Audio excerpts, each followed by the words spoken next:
यदि P और Q का जो अनुपात है वो 5:6 है और Q और R का अनुपात 14:15 है, तो हमें बताना है P और R का अनुपात। जब भी आपको ऐसा क्वेश्चन दिखाई दे, आप विदिन 2 सेकंड उसको सॉल्व कर पाओगे बिना पेन और पेपर के। कैसे?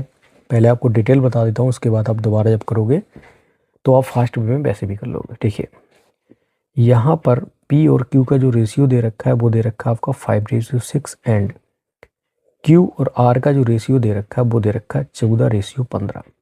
तो ऐसे क्वेश्चन में होता क्या है, हमें बनाना होता है कॉमन को समान, मतलब Q यहाँ पर कॉमन है दोनों में, तो Q को समान बनाना है। तो क्या करना पड़ेगा, जैसे कि Q की वैल्यू यहाँ पर 14 और यहाँ पर 6 है, तो यहाँ पर करा दो आप 14 से मल्टीप्लाई, दैट्स इट। और इन दोनों का आपस में मल्टीप्लाई करा दो। देखिए कैसे, ये हो जाएगा 14×5 या यहाँ पर आप 6 का करा लो, फिर आपको बता देता हूँ शॉर्टकट।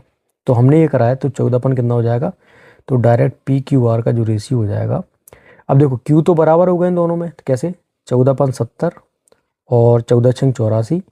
यहाँ पर भी देखो 14×84 हो जाएगा, तो इसको छोड़ देंगे। अब ये लास्ट वाले का पता 5×6=90।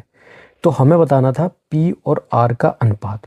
P और R का अनुपात क्या हो जाएगा भाई, 70:90। तो यहाँ से 0 से 0 उड़ा दो तो क्या हो जाएगा 7:9।